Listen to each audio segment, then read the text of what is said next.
Hi everybody and welcome to the deep dive. In today's video I'm going to run through SAC and RMVs, what they are, how to work yours out and how you can use them most importantly.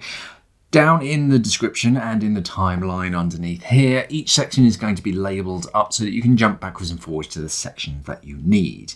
Now, online, depending on where you look, some people work out their different SAC rates and RMV values in different ways, and they refer to SAC and RMV differently, which can be very, very confusing when you're trying to work out, because you'll read one thing on one website and then you'll read something kind of similar but different on another website. The important thing to know is that you understand your breathing rates and how to use them for what you need. Personally, I do it the Shearwater way because that's how my dive computer does it, and I trust Shearwater and it works for me. But if you do it slightly differently, that's perfectly fine.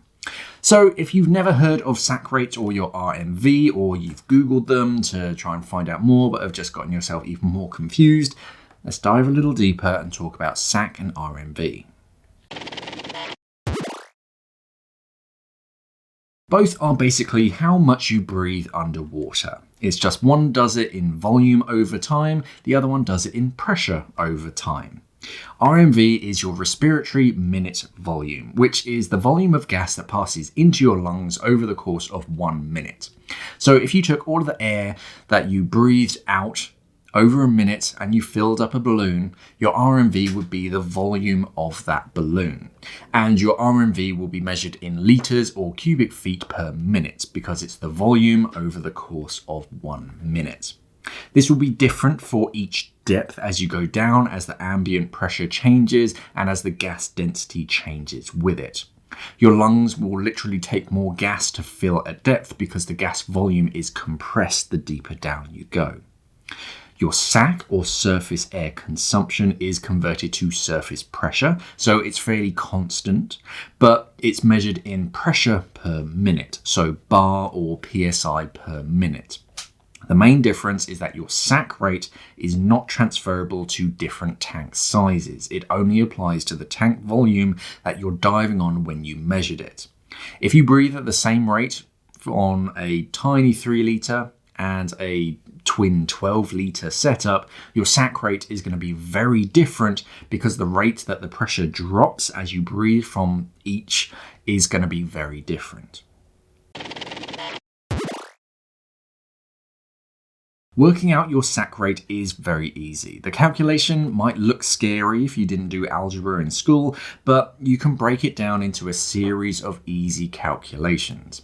And if you have an air-integrated dive computer, a lot of them do it all for you automatically. Just check your logs after the dive when you upload it onto your computer or your smartphone, and there'll probably be a line for your SAC rate somewhere on the list.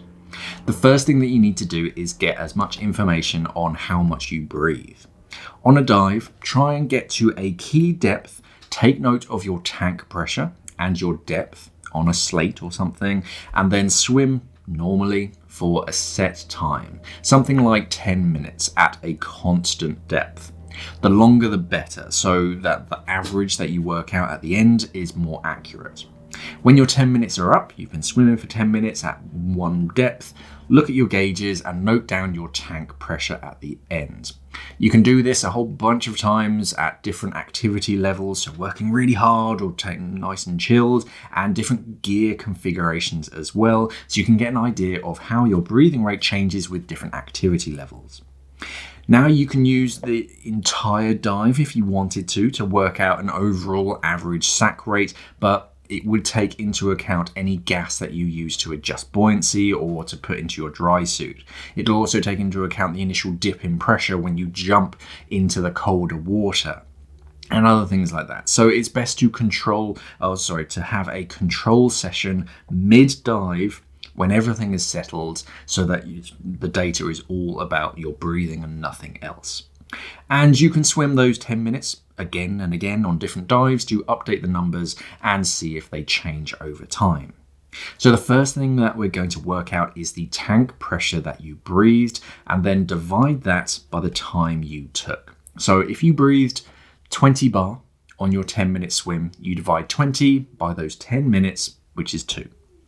And then you divide that by the ambient pressure, which at 10 meters under the water is 2 atmospheres. So it's 2 divided by 2, which is 1. Because we're doing this in metric bar, that's a SAC rate of 1 bar per minute for that tank size that you're diving on. Your RMV is a very similar equation, but it takes your tank volume into account. On all tanks, you'll have an internal volume, which if you literally unscrewed the valve out of the top of the tank and then you filled the tank up with water, don't do it, but if you did, that's how much water you could get into that tank. The most common size divers use around the world is 11.2 litres. Most of the ones that you find on dive boats are just 11.2s. Here in the UK, we use a lot of 12-litre tanks. That's a much nicer, rounder number for me to use, so I'm going to use that for my calculations. But you need to know your tank volume to work out your RMV. And you simply multiply your SAC rate and your volume. So if you're diving on a 12-litre tank and your SAC rate comes out as 1 bar, lovely round numbers, I know, it becomes 1 times 12, which is 12. If you're diving a slightly smaller 11.2, it's 1 times 11.2, so 11.2, and your RMV is 11.2 litres per minute. That's how much gas volume passes over your lungs over a given minute on the surface. Your SAC and RMV numbers are useful to work out how much gas you need to bring with you on a given dive. They're also great for planning before the dive and gas time remaining on the dive. So when you're starting out, they can also gauge how your air consumption is improving over time, but try not to use them as a competition to breathe less on the next dive. You need to focus more on breathing properly and consistently than what the number is going to end up on a spreadsheet after the dive. So before the dive, if you're planning a dive to a certain depth and the stops on the way back up, you can use your RMV. You multiply it by the pressure at each of those depths and the minutes that you want to spend there to work out how much gas volume you will need to complete that entire dive. You add extra based on your training for redundancy, and you can work out exactly how much gas volume you will need to complete that specific dive. Then it's as simple as working out how much gas is in one particular tank. So the metric version is much easier. So a 12-litre tank filled to 200 bar is 12 times 200. 2,400 litres of air in that specific tank. If you've planned your dive and you need more than that, then you'll need to bring another tank. On the flip side of that, and you only have access to one 12-litre tank, you can work out your bottom times. With an RMV of 12 on that 12-litre tank, you could breathe for 200 minutes on the surface. At 10 meters, where the ambient pressure is double that on the surface, then you halve that 200 because it takes twice as much gas to fill up your lungs. So 100 minutes. At 20 meters, divided by 3, 66 minutes, and so on. Still, remember reserves and travel between depths, because you're still breathing gas when you're traveling, but that's how you can use your RMV. SAC, on the other hand, can be useful to know when you're in the water. If you know your SAC rate, your tank pressure at the moment, and your depth, you can work out your tank pressure remaining in minutes. So instead of just looking at the gauge and knowing, okay, that's an amount of gas, you can work out, oh, okay, I have to start making my way up in so many minutes. So if you have a SAC rate of 1 bar per minute, again, I'm just using nice round numbers, you have 100 bar left in your tank and you're at 10 meters or 2 atmospheres, assuming that you're keeping 50 bar as a reserve, because that's what we always aim to end a dive with, and you're going to reserve a few bar for that travel up to the surface, I take that 100 bar, minus 50 as reserve, and minus about 6 bar for traveling and the safety stop as well. So you really have about 44 bar to play with. You multiply your SAC by the ambient pressure, so 1 multiplied by 2 because you're at 10 meters, and then you divide your tank pressure by that number.